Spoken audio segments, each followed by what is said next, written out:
Okay, we are recording. Good deal. So we're talking about COTAD State, right?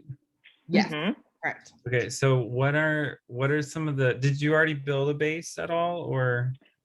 I have not built a base yet because I didn't know if it, basically the format would be different because we're looking for some sort of form submission. So I looked at what you have already for speaking events, but I got nervous. I'll be very honest. Okay. It overwhelmed me. But maybe because the speaking engagements is quite a big base with a lot of data. I don't know.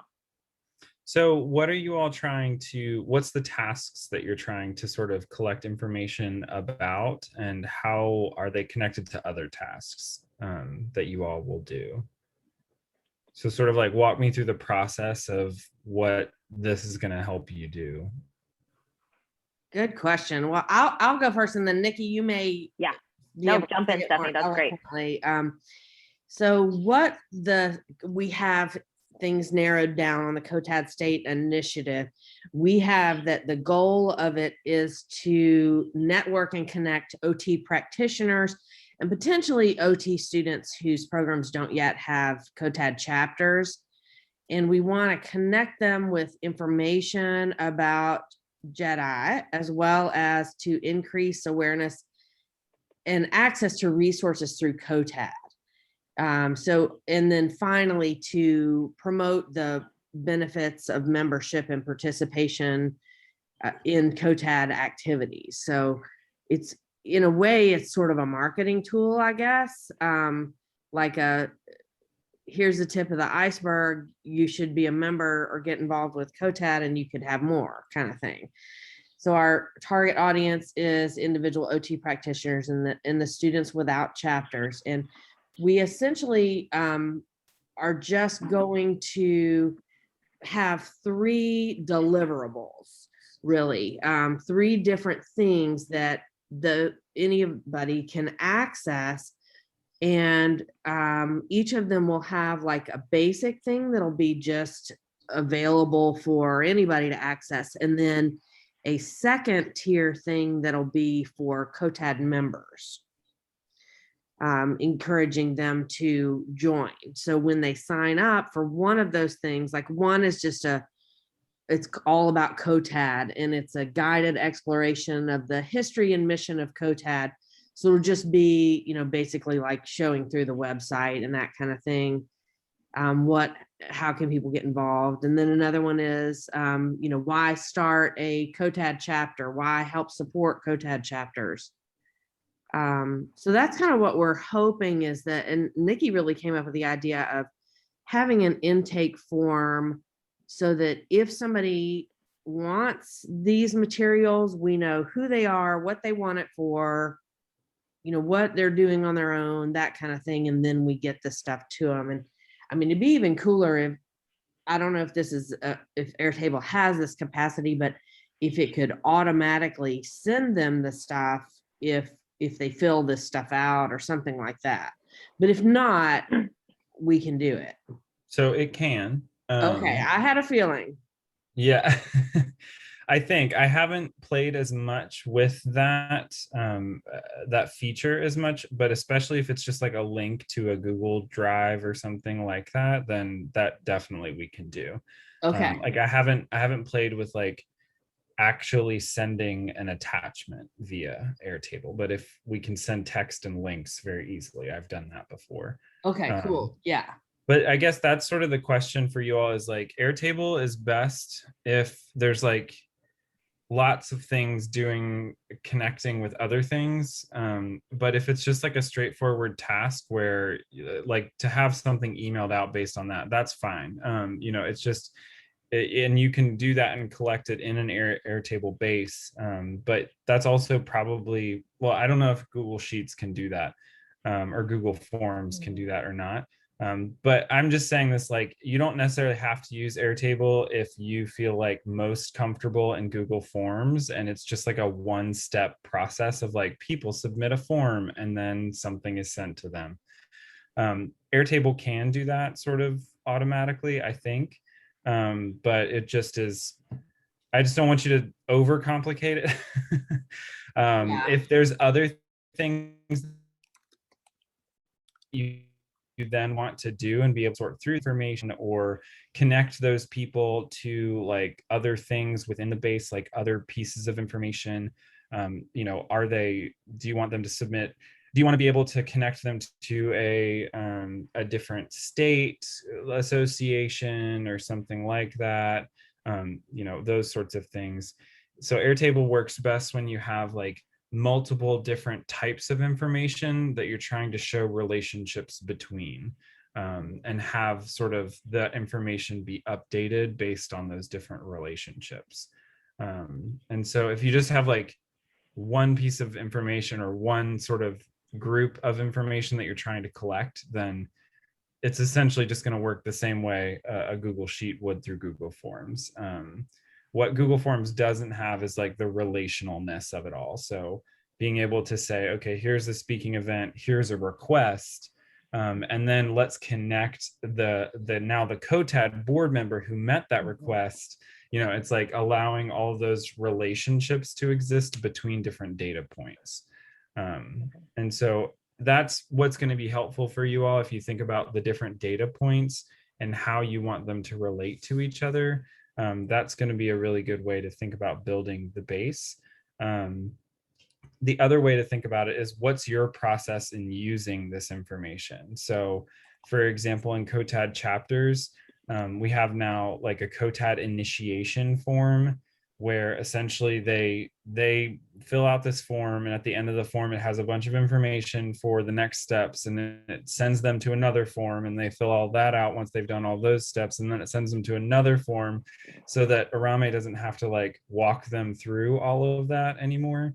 But then once they submit, it sends an email to Arame so that she knows that she needs to have a one-on-one meeting with that new COTAD chapter.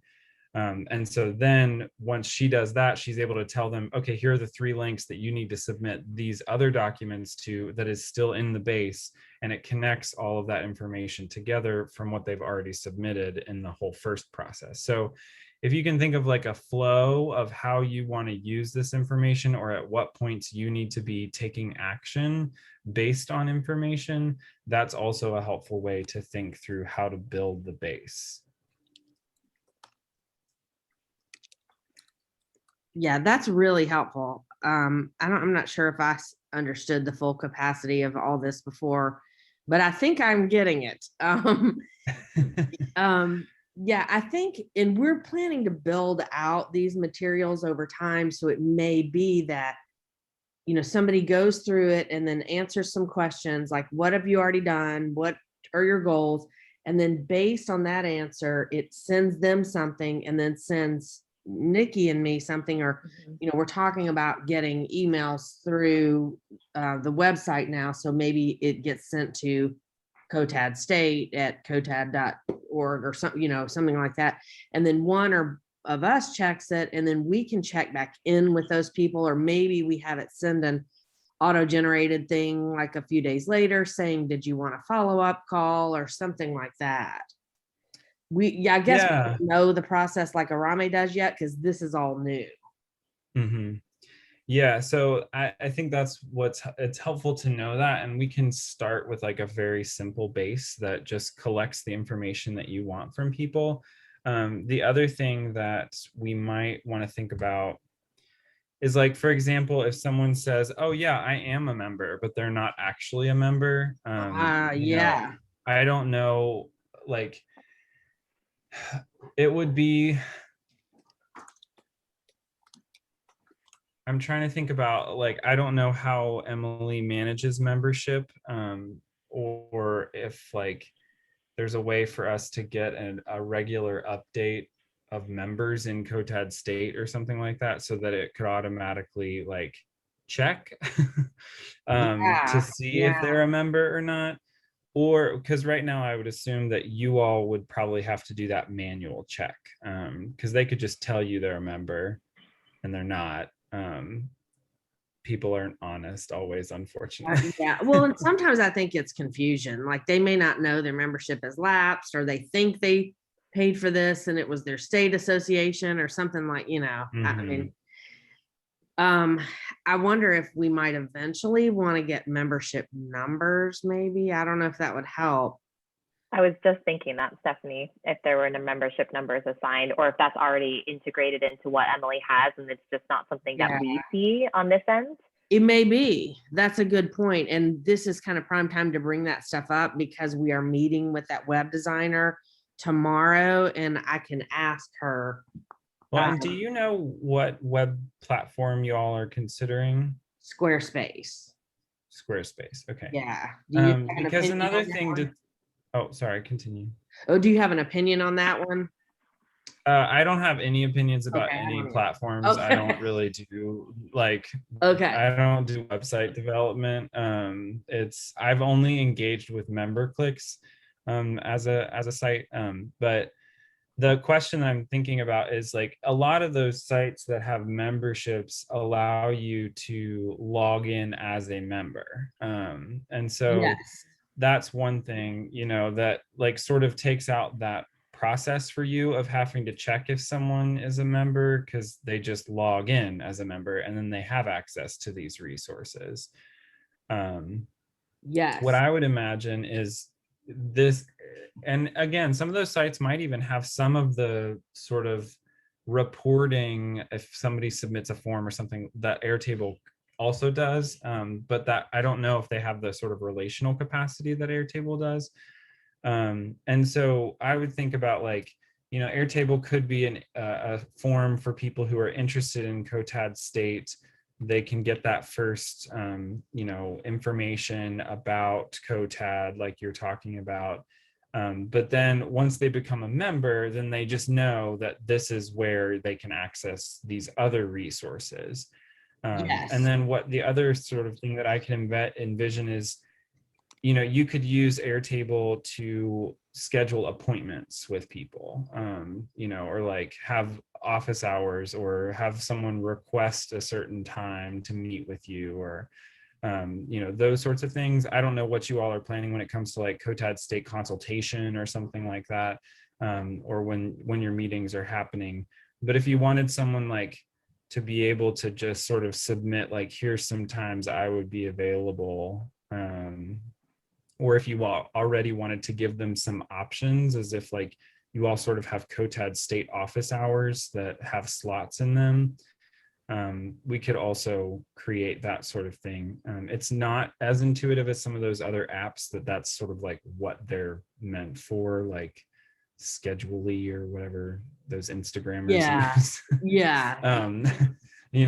But if you want it to be connected to that original sort of initiation form, then we can definitely have it like even as like, okay, you're filling out the form. Who are you? Why are you interested in this? I want these resources. And then there's like a yes, no, I would like to talk with a COTAD board member about this.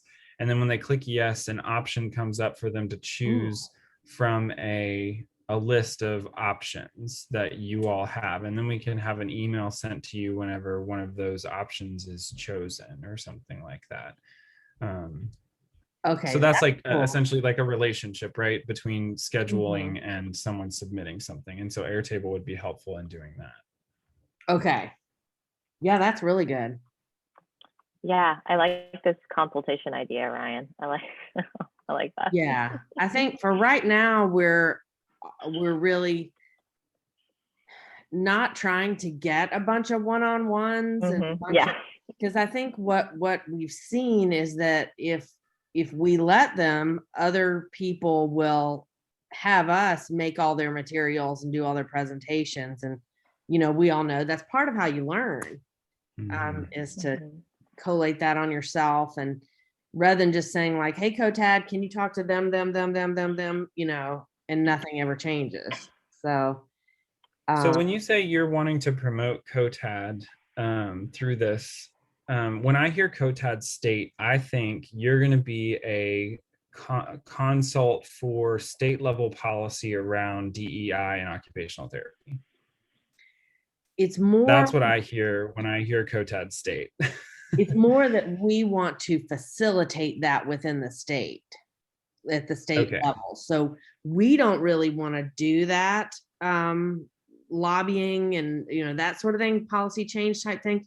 We want to facilitate it and I guess if a state really had a gap, we could do it. But I think what we've discovered in some of our pre-formation meetings is that we're going to get calls every. I'm gonna stop my video because my internet's unstable. We would get calls every day of the week if that happened. Mhm. So So I'm understanding that first stage is sort of just like, what is COTAD? And then the second stage that COTAD members get is resources around policy advocacy for well, their state. it may be, let me see if I can share my screen. Here's our document Yeah. that we've kind of been working on. That mainly, here's the associated procedures and materials. So the intake request form will be used for individuals' requests for materials for and support with presenting on COTAD at the state or local level. So the three tangibles, three options that we have, and maybe we'll have like three different buttons or something on the, almost like a little kind of course description on the website. The first one can be all about COTAD, and it's just what is COTAD, and then we might have a like a worksheet that goes along with that. That is, who within COTAD would you like to connect with? Who, or what are your questions about DEI? Something like that. Then the second one is advancing Jedi through COTAD chapters, and that's supposed to generate interest in chapters. And so that we're, maybe have some sort of interactive worksheet. So that second piece is for members only. That's just our vision right now. So tell me the connection between COTAD chapters and policy development in a state. Well, I don't really know that there's just a policy piece with COTAD state. It can be, but it might be, learning about cultural responsiveness or. So this is more like COTAD local, like. Yes. Okay. Yeah. That's a better way to Okay. say it, especially since we sometimes call ourselves COTAD National. Okay. So that's helpful. I think for me, when I hear like COTAD state, I think of state affairs. And so I'm always drawn Okay. to like policy. And I feel like I'm going to get consultation around policy development and like advocacy.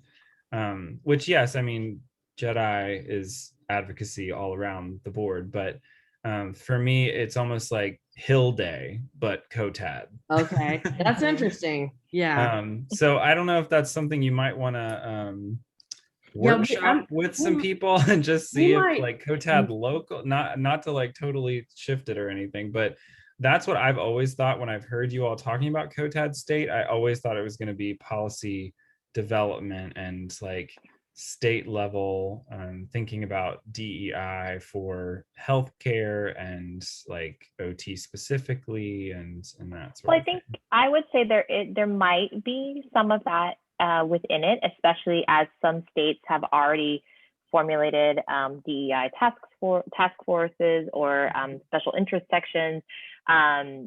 So this could, I mean, I'm not sure what, my state doesn't have that in particular in our state association, but I know some do. So, and Stephanie, you worked with Tennessee specifically on that. So I don't know if there is any policy making going on or any talks about that when you were working with the Tennessee state folks, but I could see that potentially growth for that in that space to even just, but this more likely would be starting the conversation about Jedi within the state organizations for states that specifically don't have a DEI intersection or don't or have one but aren't really sure where to begin, and just we want to provide some resources and support to them.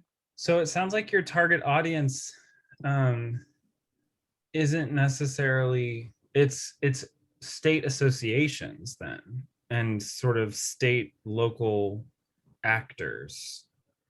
right? I think that's some of it. I also think I Yeah. do like the idea of the local level. I think the state way is really just a way to kind of gather individuals. I don't know. Do you see it that way, Stephanie? Yes. And just, I'll give the example that you know about, Nikki, that I happen to do within my state, just because the TNOTA board asked me. They actually just this spring opened up the Practice Act in our state, and they asked me, really as a COTAD rep, to sit in on those meetings and make sure they were, their language was the way it should be, or if anything came up that had to do with DEI or really Jedi, they just wanted me to be there to make sure it was adequately represented. And so tell me the difference between that and our COTAD consult like side of things, or is this all part of the same thing? I think it's all part of the same thing. Consult is kind of in a pause mode, just I think because we've got so much other stuff going, and this may end up connecting with that, which would be more reason to use the Airtable for that. It may be that they do this intake, they get the basic information, and they're like, oh God, I'm way over my head, I've got to get a consult, but I happen to have $300 that I could pay. Mm-hmm. This stuff is all just kind of complimentary, especially for members, to facilitate what we want to see happen. I mean, another thing I did with the state association in my area is we had a COTAD chapter interest meeting, and we just did it on Zoom, and we just really kind of did. This was when the program where I work was the only program with a COTAD chapter in the 15 programs in Tennessee. And so we invited all of them, reps, students, anybody. And the students in the chapter where I work talked a little bit about stuff they do, their objectives. We talked about COTAD and how COTAD chapters were born. And then the state association offered to pay half of a new chapter's first annual dues, just to kind of help them get things off the ground. So it was just like an hour and a half Zoom meeting that we had. Okay. So I'm sorry I'm asking all these questions. No, I'm this just trying to is find warm clarifying. places for, I know you asked me to talk about Airtable and not do program development, but No, it helps us to clarify, I think. Yeah, I think it's a little confusing to have COTAD chapters in there just because that is its like own thing. And so it's like, I would expect all board members to be advocating for COTAD chapters. Like, and so, but I mean, like, I can see it if we set it as sort of like, almost like resources for like COTAD state. If it's just like a resource space, like that's like a different thing. Maybe, I don't know, like it's resources for your university to think about a COTAD chapter, or resources for your state association to think about Jedi work, resources for your organization as a clinic, like to think about Jedi work, your local organization. Yeah. And so like, sort of think if this is meant to be like a library of resources for COTAD members, that feels different to me. If it needs, I'm just seeing a little bit of clarification needed, because for me, COTAD state doesn't necessarily name that it's sort of a resource space for you to come and sort of peruse these different ideas and templates to do this work at a local level, wherever that might be, if that makes sense. Yeah, I like the idea of saying, in a nutshell, it's resources for your organization to think about Jedi work, a library of resources for people interested in COTAD and Jedi, and with some potential bonus for members. Does that make sense? Yeah, I mean, I don't think we should be giving anybody anything unless they're a member. Like, they can get a history of COTAD and like. So I brought that up, Ryan, when Stephanie and I met individually. I was like, what if the history is free, but all the other Yeah. worksheets and tangibles are part of that, are paid for? Because I agree with you that having all of this out there for free, we should monetize. Like, to some degree, want something monetized, because we are inventing the wheel necessarily, and it would be hurtful to watch that be stripped and then replicated over and over and over again. Yeah. And certain organizations are probably just going to I copy totally it. agree. And if you don't necessarily want it, you could do it maybe both ways. Say it again. Oh, I just said certain organizations are probably going to copy it if we make this too accessible. Right. Well, and the other thing to think about is if you don't necessarily just want to put it behind a member wall, you can also put it behind the member wall and say like, oh, well, almost like if you think about AJOT, like you can get AOTA membership and get access to AJOT, but you can also buy an article for like $50. Like no one actually does that, but like, so if there's an option there of like, oh, you can buy this template for a state association meeting on Jedi for $400, then that's an option. You don't have to be a member of COTAD, but you need to pay us for that resource. And I would make it much more expensive than the membership, to a certain extent, Yeah, that's helpful. Just I'm putting my fundraising hat on a little bit. Yeah, no, I appreciate that. I mean, none of us really have a lot of time to develop these materials. So if I spend my weekend doing it, I want COTAD to get something for it. Mm-hmm. Yeah.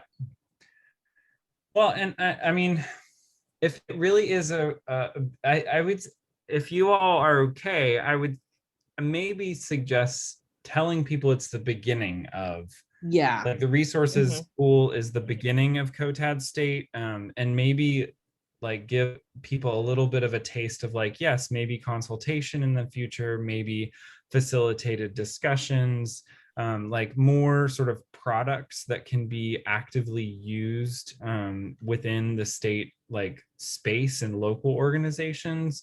Because I mean, like we could start getting some money for doing facilitated like discussions on within a hospital of the different therapists around DEI stuff, that sort of thing. And so you don't necessarily have to have it all ready, but to situate these resources as a foundation for actionable things in the future will get people a lot more excited about them, I think, in the long run, and more excited about COTAD state as a living, breathing thing that COTAD as an organization can offer, more so than just like, here's some templates, do the work yourself. Like, this is the beginning. We don't have time right now, but we hope to, if you support us and keep us like going, we will build and be able to provide a lot more of these types of services to you at a local level. Very good. Yes, I like all of that. Yes. Like, yes. Wine dirty. Yeah, so I would just make sure when you talk about it to contextualize it, so that we understand that it's not just a library, it's beginning as a library. And so we can, I mean, thinking about Airtable, which is why we're here. Sorry. We can, so what is the information if someone were to submit like a form who was interested in this? What is the information that you would want from them? Obviously name. The standard, the name, if they are with I guess an organization or company. Okay. Their email, their state, I guess whether or not they are a COTAD member, I don't know if we put that in there. Maybe their employer. That's a good idea. Would that be organization or income or company? Oh, it's true. Sorry. Yeah. Oh, sorry. Let me remove that. I would think asking someone, are you a COTAD member, lets them know that membership is a thing. That's that true. They can be if they're not already. So it's a marketing tool as well. And then maybe if there's a way, I don't know if they could fill this in or if we could create some choices, but what is their objective? What are they seeking? Mm-hmm.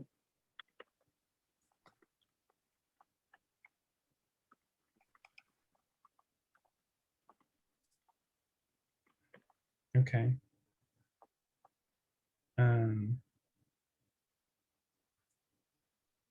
Should we put something like organization or group size? Or maybe that's for later. I would say that's for later. I mean, if really you're starting with a library, it doesn't really matter to you all right now, right? How big they're trying to do. Whether it's 1.5 or 1,500, I guess it's all. Yeah, I would definitely think about organizing your resources based on those sort of different levels of like local organization or state association or state policy, so that when people get to whatever they're looking at for those different things, they can sort of go to the different areas that they're going to be working. It also helps people sort of get the point of all of yeah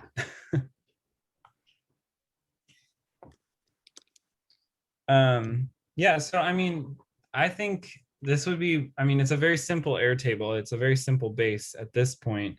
And I'm just trying to think if there's a different,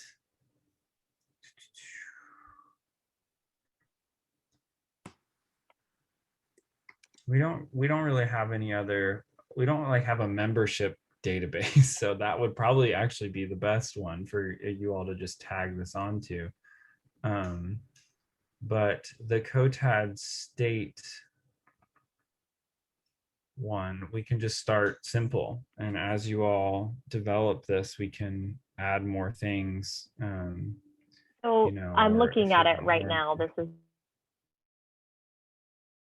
is this what you just made, Brian?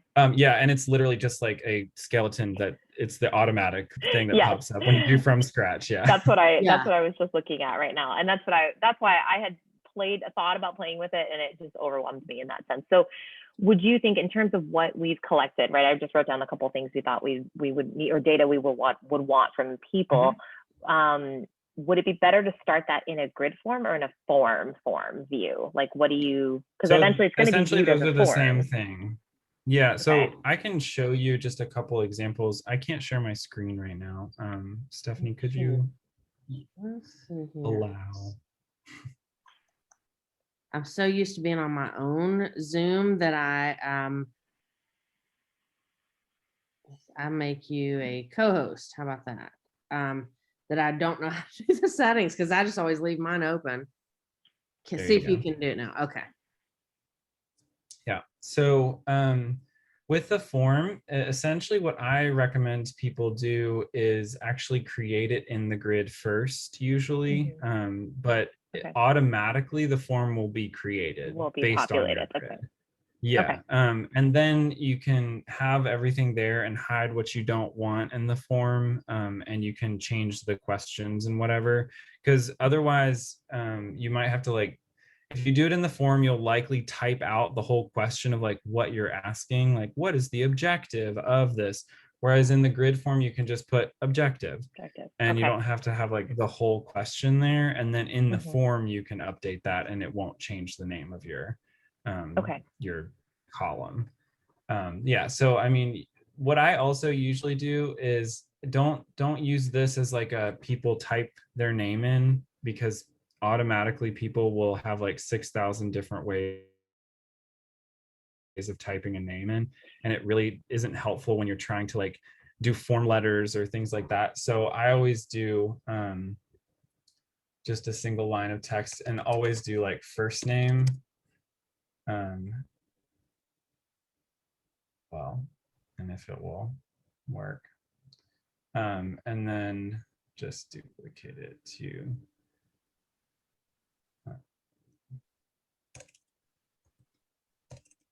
and I've started saying second name and then also saying with an S, because for example, Nikki has two last names. I like second name. Um, I like the and that nuance. allows for people to realize that they put the whole thing in there, and they don't need to put it in separately.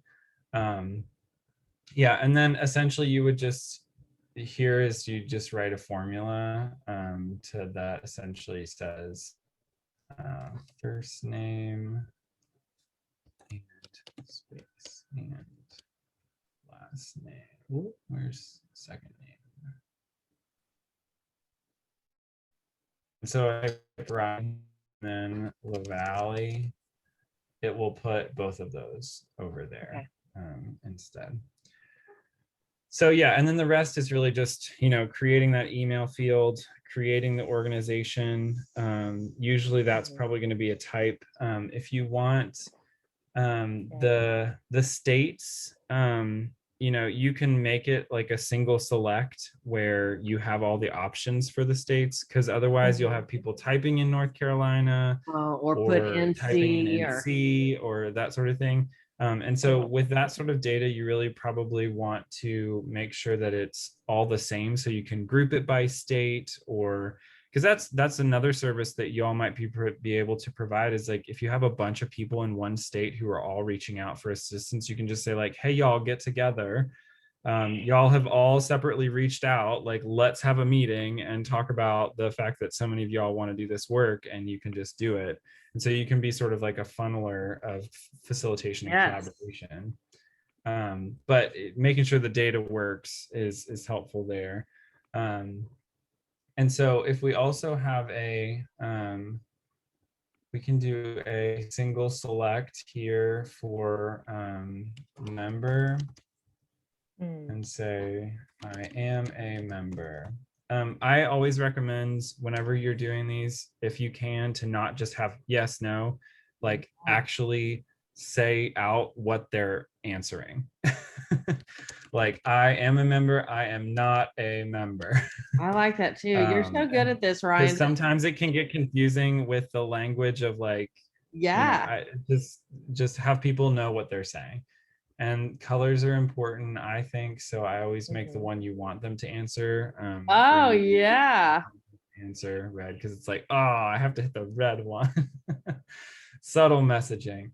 And so when you go here, I'm going to create the form, but I'm going to actually delete it, because once you create the whole grid, it'll be a lot easier and you won't have to do that. But within these forms, let's say, this is, what was it that we wanted to say? If you are a member. Are you a COTAD member? Yeah, but there was a reason why we were asking that question. I think it may have gone out the window though, since we may be putting this.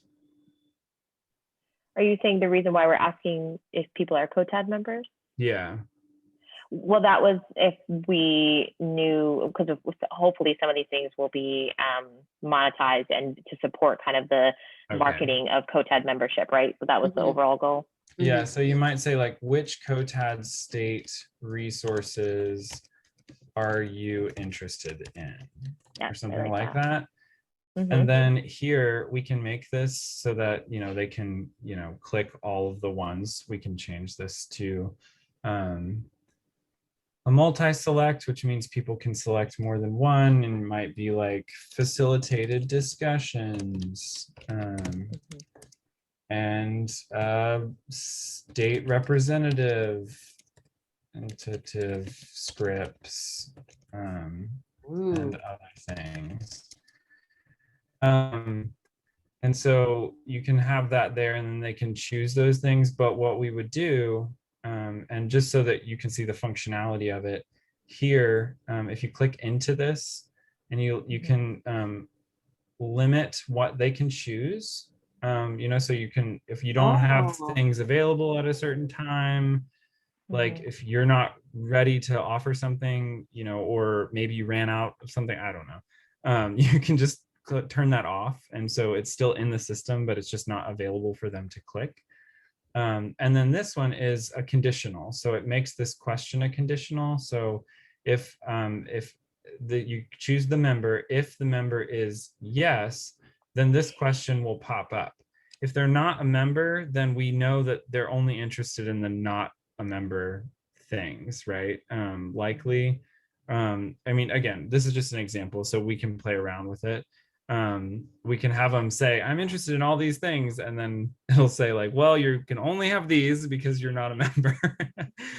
So there's different ways we can figure that out. But just so that you know, you can make this form sort of expand and get closer, or not have certain questions based on questions that were answered before.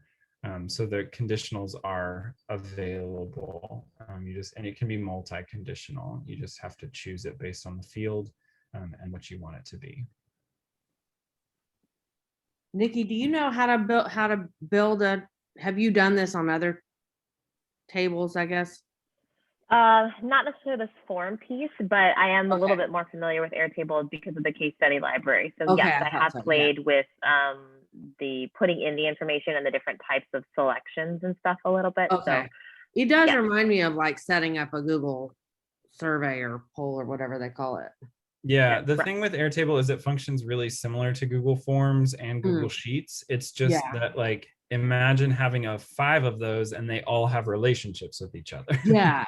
And that's what Google Sheets can't do at this point. So they probably will in the future. They'll probably buy Airtable or something. And then one quick question for you, Ryan. Like, I see that right now we're in the form space and you're making edits to it in the form space, but that will then stay there in just the form, but it, like, for example, the member, it just says member question, but we can change that here and say, so what I'll say is like, are you a COTAD member? And so the name of that field still stays member. Will stay member. Okay. But the question, and there's also space here that you can say like, you should be if you're not. What is wrong with you? Yeah, like, so like you can add a little descriptive, helpful text that also doesn't show up in the grid form. And so that's the helpful side of that. Yeah, I'm trying to think. Inputting drop-down information. So you're inputting single select information. You have to put in all that data on its own, correct? So like something for the state, we have to put in every single state. Yes. Yeah, for sure. You have to create the options. I'm surprised that Airtable hasn't come up with like an auto, like, oh, choose state, and it'll just create like a state things for you. But yes, right now you do have to add in all of that. And all of these also can be required for them to fill it out. So if you want them to definitely answer yes or no, then you can make it so that it's required. Just like and that's only accessible in the form space, not in the grid space, right? I feel like. Correct. Okay. Yeah. All right. And then the other thing is that when they hit the submit button, we can have a couple of things happen. I'm talking with Arame about getting, if you all move forward with the committee idea of the structure of COTAD overall, getting an email, hopefully with the website for each committee. And then that will significantly reduce the amount of money that we would pay Airtable for a pro account, because we would just log into Airtable through those committee emails as opposed to each of our, because they charge based on user, not based on plan overall. And so it's like, if we have 5 users, that's a lot better than the 25 board members and paying for all of them to have access. So that's one thing I think we'll likely get to these options. So I'll just tell you, we can remove Airtable branding and add COTAD branding to it in the future. We can also have this, when they hit submit, just redirect somewhere, maybe to like the membership page of the COTAD, or something like that. Or, to the resource page that shows everything that you could get, if you are a member from COTAD state or something. We can also add a message here. And this can include hyperlinks. It can't include like pictures or anything like that, but if you have any links or anything that you would want them to click on or go to, you can sort of embed that in a message. You can have it submit another response button if you want them to be able to submit multiple, which I don't think for this form that really makes a lot of sense. And then this is important. This is on an individual user basis. So I can't turn this on for Nikki. Nikki, you have to turn this on for yourself when you're logged into your account. But this will email you anytime someone submits that form. And so we can have it do that whenever a submission is made, but there's also a way that we can have it automatically send an email when and choose things on form or something like that. So you're not getting an email every single time for different types of forms and that sort of thing. So emails can be conditional based on what the info that people put in the form are. That's very cool. So like, for example, if you all get so big that you have a COTAD state representative for each state, we could have it so that when someone submits from their state, that email goes to that individual instead of like everybody. When we get very there. cool. Yeah. Yeah. I like your big picture ideas. I know. Yeah. Yeah, so I think this is pretty simple. Is there any other questions that I can answer? No, what would you this call is awesome. like? Thank you, Ryan, for kind of walking us through this, as well as just being another ear to kind of bounce this off of. So I think that's really helpful. What is just random? I'm gonna go ahead and delete this form just so you know, so that when you create the grid, it'll be a lot easier for you. Okay. Sounds good. What was your question? Well, no, my question was, I guess, about the form, or just Airtable in general, about the form. So like, if you are working on the grid space, and you go and you make that form open, obviously they are editable. You can edit them in between, but it sounds like you went ahead and deleted the form. So like, is the form living in a space somewhere? I only did that. They are sort of live, but so if you create the form, then any new fields that you create in the grid form will automatically be hidden in the form. Oh, gotcha. And so it would just be like you having to go through and unhide everything. And so I usually say, like, create as much of the grid as you can, and then create the form. And that way you don't have to go and unhide a bunch of stuff, but you can hide things again. It's all there in both places. But you just, it's just easier at the beginning to do it all at once before you create the form. But then it's all editable, and you can even change the options in both, like, COTAD member, I'm not a COTAD member, I want to be a COTAD member. Those will change across both, no matter where you're working. Okay, that makes sense. Thank you. Yes. Yeah. And thanks so much for the thought partnering, we'll call it. That's very helpful. And I'm going to put some, I have a lot of time on Sunday blocked off to get this stuff together, since it's the week after. It's just as soon as I could get to it, I love talking program development. I love talking messaging. And so I'm here to help COTAD make the biggest impact. And so I'm happy to talk through anything like that, or help sort of bounce ideas around just to see how it's landing, and to think strategically about some of these things. So